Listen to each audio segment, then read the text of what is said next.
Hi. So today we come to something which might appear as very mundane, as so matter of fact that we might not even think to question it or to reflect on it, which is precisely the reason Lefebvre said that this is something that we need to look at.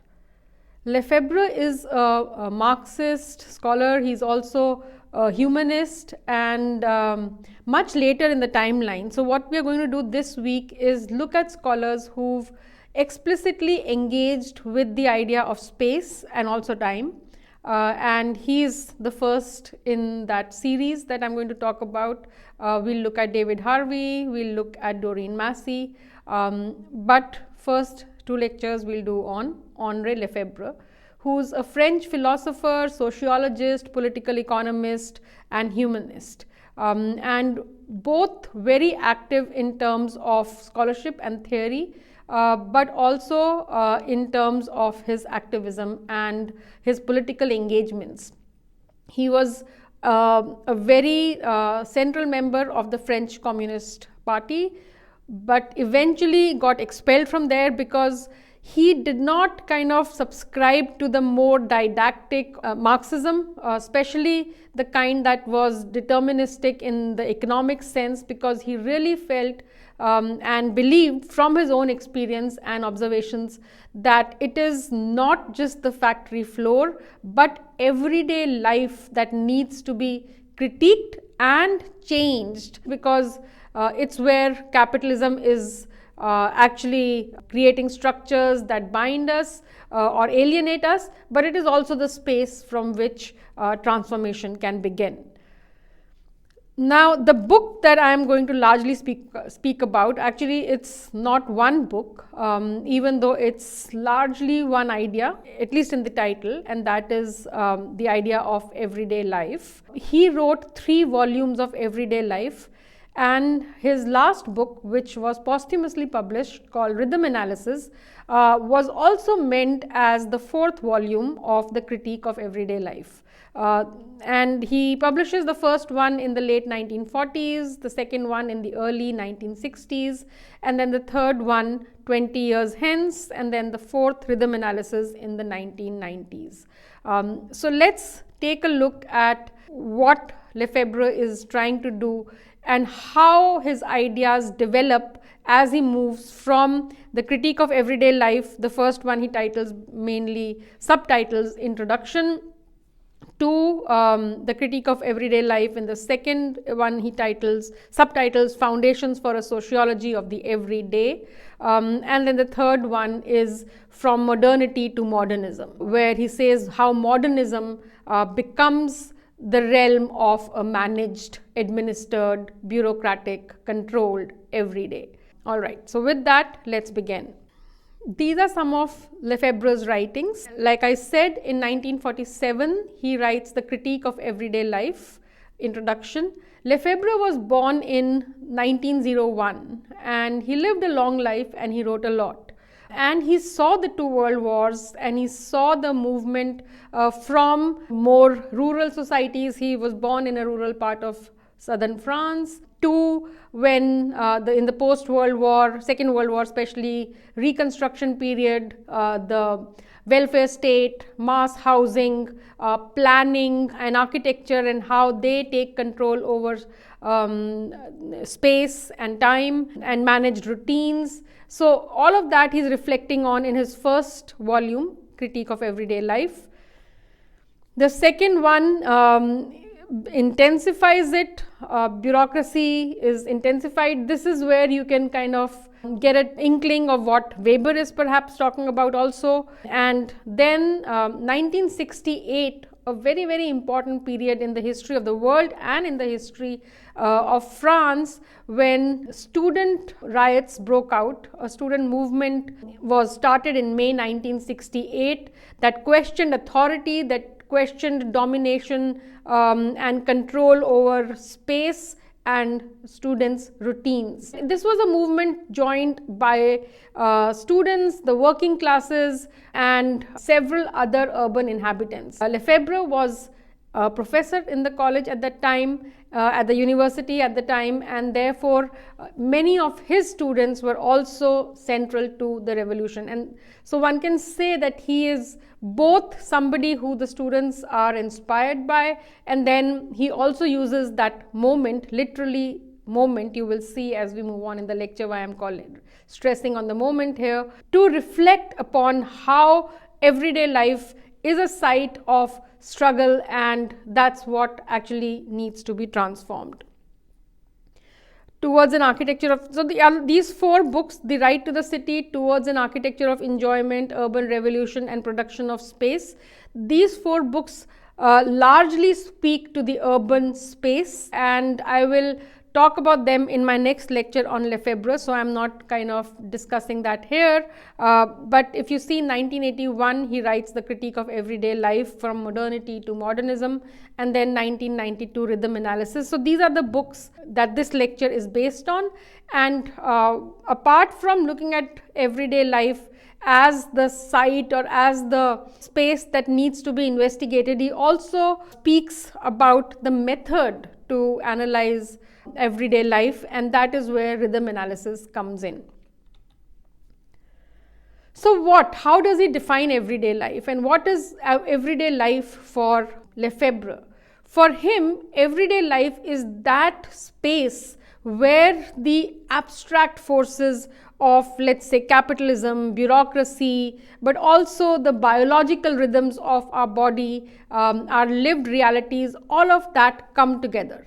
So this is the place where it's the level of social existence where all activities, relations and structures converge and are lived as a particular routine which has repetition and familiarity. It kind of feels, when we talk about everyday life, it's the normal. Remember, whenever there is a conflict, the newspapers are quick to announce, once things settle down, that normalcy returns to whatever the place there is. So it's this site for what we consider as normalcy, right? It's the place which is normal, which is routine, which is mundane, which is beyond too much in terms of being spectacular or needs to be observed carefully.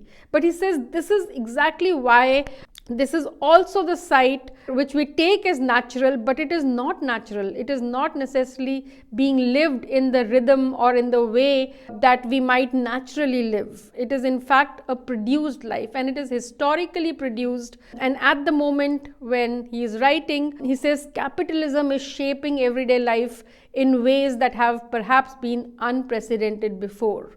It is not like usually we would take everyday life as life inside our homes and as something which is private, which is not dictated by the politics of our times, by the mode of production maybe. But he says that's also not the case. He shows us, in fact, how the rhythms in our kitchen, how the bodily rhythms of our waking up, sleeping, how we structure our days, all of that is conditioned and eventually, he says, managed by administrative, capitalist and bureaucratic methods. So he writes in the Critique of Everyday Life, Volume 1, he writes, everyday life is profoundly related to all activities and encompasses them with all their differences and their conflicts. So it is also the site where conflict is absorbed.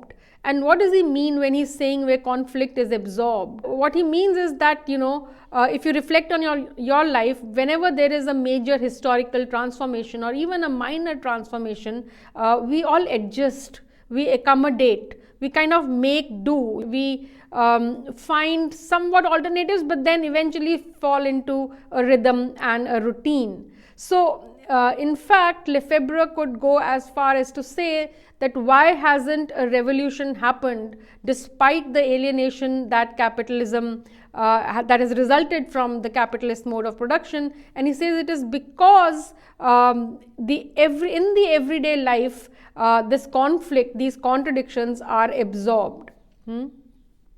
It is their meeting place, their bond, their common ground. And it is in everyday life that the whole of social reality is lived. In some ways, by bringing in everyday life into his understanding of how capitalist society is structured. He is wanting to see capitalism as a totality, as something that is not just in the factory but also at home. Yet everyday life is not perceived as such. It is lived without being conceptualized. It appears as something natural, familiar, and self-evident. So just like Marx, when we spoke about Marx, we spoke about fetishism of the commodity. He takes the commodity at the beginning of Das Kapital, and then he shows us how the commodity is this mystical thing that hides beneath it the labor power that has gone into making it, the labor that has gone into making the commodity. Similarly, the everyday appears as so natural, as something that is self-evident, that it conceals the historical processes that have made it, that make it, that continue to make it. He says this is precisely why it must be made the object of critique. For it is here, in this apparent immediacy, that social relations are reproduced, and that alienation penetrates most deeply into existence. So here, in his understanding of alienation, which is why in fact, in some ways you can say his break with the Communist Party, he was expelled from the French Communist Party in 1958. This is the time that he is writing a revised version of the Critique of Everyday Life, Volume 1, with an expanded introduction and preface. And here he is saying that orthodox Marxism is restricting itself to the domain of wage work, but you cannot look at capitalism as a social relation just in the factory floor. You need to kind of move into everyday life and also see alienation in that everyday life. So I'll just read out to remind you what we spoke when we spoke about Marx. Marx writes, "The worker therefore feels himself at home only during his leisure time, whereas at work he feels homeless." Lefebvre would challenge that view. Lefebvre would say that even at home, the worker does not feel connected to himself and therefore feels alienated. I'm going to read out another quote from Volume 1, which is about this alienation pervading all other aspects of our life. He writes, "The worker's life outside his work is also subject to alienation. The relations of production do not disappear once the working day is over. They leave their mark on everyday life as a whole. Housing, leisure, family life, modes of consumption all bear the imprint of the social order. Thus, alienation is not confined to the sphere of labor. It extends to the entire way of life, which is fragmented, repetitive, and deprived of unity, yet lived as normality. Everyday life is therefore not outside history or society, but the very place where their contradictions are endured and absorbed." Once again, think about your life. I mean, you might feel like lazing around in the morning or quietly sitting and having your cup of tea or coffee or whatever it may be, and taking your own sweet time over doing what you want to do. But there is a timetable, you have to get to work at 9, the work finishes at 5, then you have to get back home, you have to do groceries on the way. Even at home, you might be interrupted with phone calls. There is fragmentation. Everyday life is broken up into these routines, these disruptions, these fragmented bits and pieces. Now you're at school, now you're at work, now you're at home, now you are in the mall. And each one appears as disconnected from the other. That's kind of what he's trying to alert us to, kind of show how everyday life under capitalism has become this fragmented that contributes towards the totality but is nevertheless fragmented. In Volume 2, Lefebvre argues that everyday life is no longer indirectly shaped by capitalism. This is, he's moved to the early 1960s, and he's seen post Second World War reconstruction in France with state managed buildings and routines and urban planning and so on. And he says that it is no longer kind of indirectly being controlled or dictated. He says that it is through this regulation, through controlling mechanisms, through laws, through policies, there is repression. It is no longer through a direct domination. Repression here is happening through regulation. And alienation, he says, is happening through integration. So you feel comfortable going to a mall. Your family time is a time of consumption oftentimes, and so through integration in the capitalist economy, you're getting more and more alienated. So it appears as being socially integrated, but it's actually further fragmentation and further alienation. So let's read again the quote from the second volume, where he writes, actually the quote that I have in the first one is from the second volume. The second one is from another book, which I am not quite covering in this lecture, but I still felt that this quote is important. So let's look at both of them. He writes, individuals are integrated into a system which they do not control, but which provides them with satisfactions that mark their alienation. You might feel very good going to a mall and purchasing your favorite dress of a particular brand, or traveling across the landscape in a new car. But these are also, he says, further alienating processes. Everyday life is profoundly colonized by the commodity, shadowed by inauthenticity, and haunted by the absence of genuine creation. So here he's again nuancing what was Marx's concept of alienation and actually showing how it works in our everyday life, in the mundane, and in that what appears as integration is actually further alienation. But it's not all that the case is not lost. He says, despite all of this managed life, or despite all of this administrative control, these regulations, despite the alienation and the fragmentation, there are moments. There are moments of euphoria, of moments of intense emotion. It could be simply a moment where you kind of somehow get in touch with yourself, where you can, for a brief period of time, escape that totality of structured rhythms, of controlled movements, of tightly fragmented timetables, and then do what comes to you at that moment, which is not predetermined. So in order to discuss moments, I'm going to read out two of his quotes again. A moment is an attempt to achieve the total realization of a possibility. It is not an episode, nor a fragment of time torn from the everyday. It's a form of lived experience which reveals what everyday life conceals. Moments are born of everyday life, but they break with its repetition.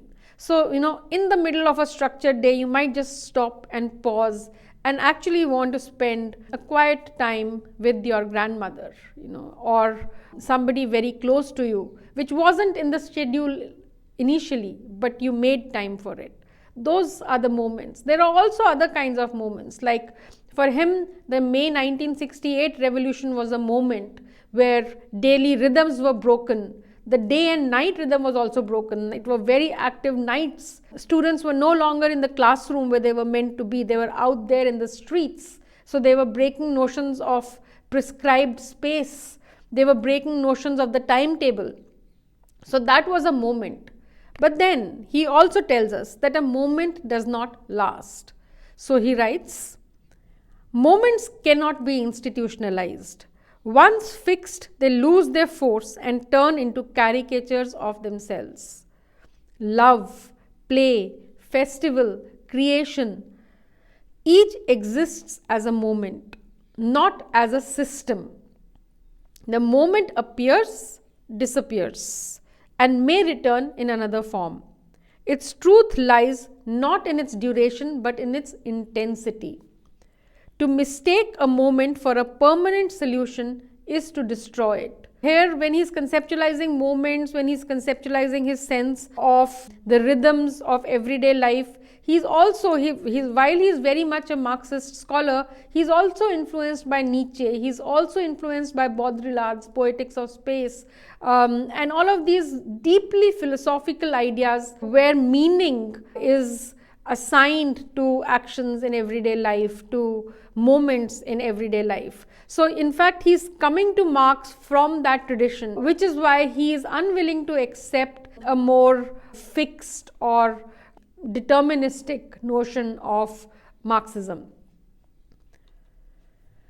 In the third volume, he speaks about, you could say, moments, or maybe it's a slightly different idea, but that of the residual, as that which is outside these prescribed rhythms, as that which is not in the timetable, as those little spaces in the time that one can leave out of the structured capitalist time. So in order to explain that, he writes, everyday life is never completely colonized. Well, thank goodness for that. Something always escapes. Residues of the lived, of desire, of body, of play. Body is a very central part in his work, because it is only through the body that we can know. Well, let me finish this reading, and then I want to actually speak about how embodiment is a form of knowledge itself. These residual elements are not exterior to the system, yet they do not submit entirely to it.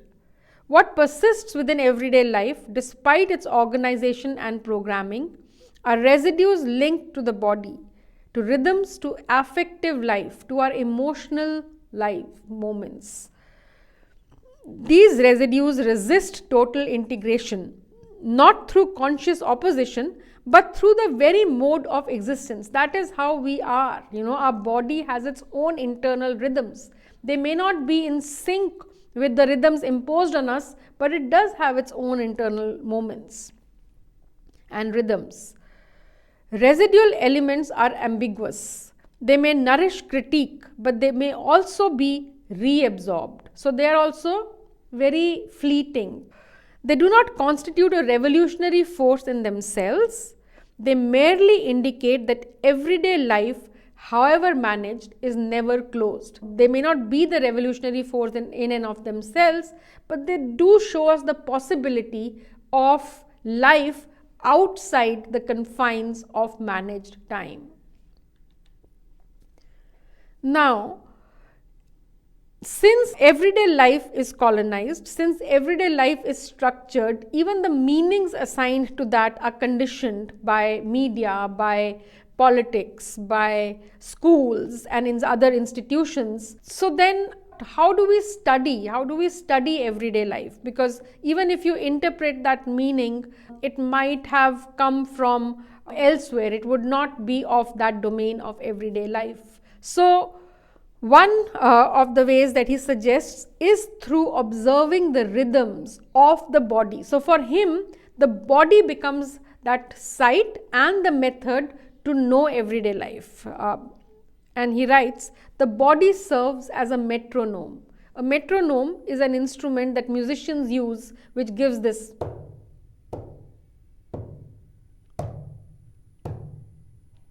Right? So it gives a mechanical rhythm, although the body is not a mechanical rhythm instrument, but it does serve, what he's trying to say is that it does serve as a tool or as a method in order to understand and observe these rhythms. And these rhythms will then tell a story or will help us come to our critique of everyday life. But this metronome is never perfectly regular. It changes tempo, it accelerates. It slows down. It is itself a bundle of rhythms. The body is not only a passive receptor, but also an active measure. It gives access to rhythms by feeling them, by being grasped by them. One must therefore listen to the body, to its internal rhythms, and to those imposed from outside. For rhythms are everywhere, in the movements of the street, in work, in rest, in speech, in gestures. To analyze rhythm is to grasp the interaction of time, space, and energy in everyday life. I think this really nicely summarizes what he wants to get across to us in rhythm analysis. Now I'll take a brief moment to talk about what I have experienced in my fieldwork when I pay attention to my body, and what it experiences. You would have also done so. Time sometimes slows down for us. Time sometimes speeds up for us. When we are waiting for somebody dear, time goes very slow. When we are really having a good time, time passes by very fast. When exam is right around the corner and we have a lot of syllabus to cover, time flies. So during my field work, we were traveling to high altitude areas, and suddenly my sense of the body and that of other people in the team changes. And we have, because of rarefied air, we have headaches, our body feels limp, we almost feel a nausea, you can't walk as fast, you get breathless. So the way we perceive our surroundings changes. Even though you are at work, you cannot really be at work with the speed with which you might be working in the plains. So these are the kinds of things he wants us to pay attention to. What are the rhythms inside your home? You sit and you eat your breakfast, and then your someone in the family is getting out to work, somebody else is coming in. So what are these? Each of these spaces has a particular rhythm that he is encouraging us to see.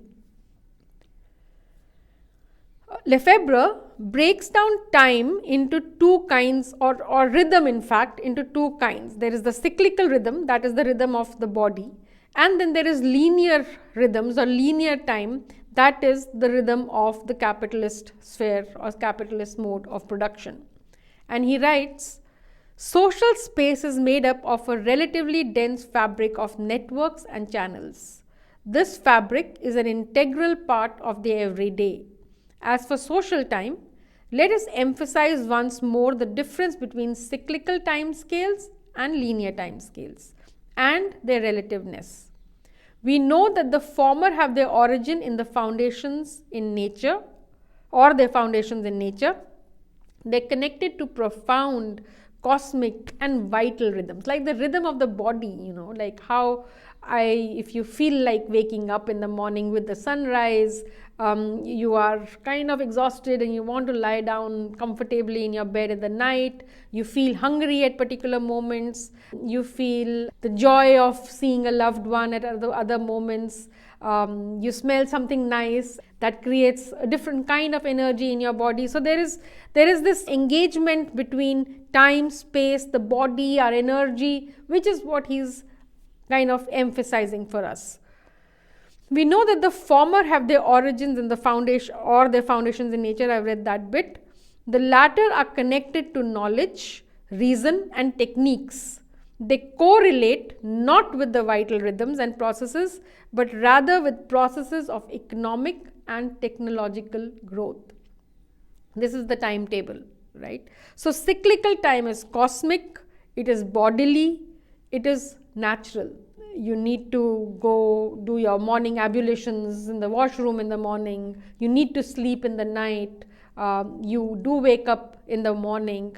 It's of the body. It's the menstrual cycle. It is how body feels in different seasons.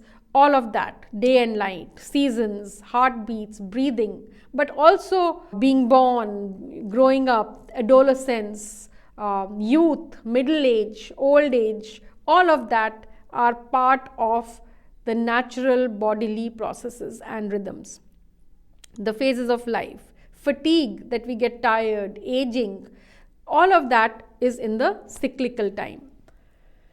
Then there is the linear time, which is the time of capitalism, of bureaucracy, of modern institutions, the school, the hospital, government offices, corporations. These are times that are through the timetable, through work schedules, through deadlines, through administrative calendars. You can have a holiday on Sunday, the rest of the week is a working week. This is the domain of wage work, of shift systems, and of quantified time. This is the time that Marx talks about when he says that the labor power sells his labor power for a particular time to the capitalist, right? It is that time. While cyclical time and rhythms are rhythms of renewal, right? You sleep every night, you wake up every morning, the seasons come and go, the day and night come and go. There is a revival, there is renewal, there is a restoration that happens, and that is how repetitions happen. The repetitions in linear time are more mechanical. They are in the domain of expenditure. You spend time. The idea of spending time, of time as a resource that needs to be managed, this is the domain of linear rhythms. So that's an important distinction that he makes. And then he tells us that it is when these two rhythms are not fitting in with each other, when they're in conflict with each other, when they kind of don't overlap the way that they should maybe, then we have arrhythmia. And arrhythmia is where there is interaction between different rhythms. There is either harmony, or in the contrary, in arrhythmia is the discordance of rhythms. It is revealed through malice, through discomfort, and through suffering. So that's when the tensions, the conflicts, the contradictions show up, which is why it is important to study everyday life, because then you would observe these moments and you would be able to see that what appears normal is not necessarily so, that it is the domain of the managed, that everyday life is a colonized space and time, contrary to what we might think so.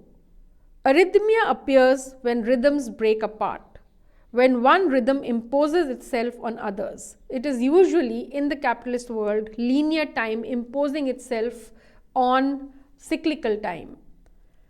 Or when rhythms are in conflict, the body then suffers. Illness, fatigue, and unease are the signs of arrhythmia. I'm sorry to end on a somewhat not so exuberant happy note, but we pick on in our next class on Lefebvre with his other books, especially Production of Space. Thank you.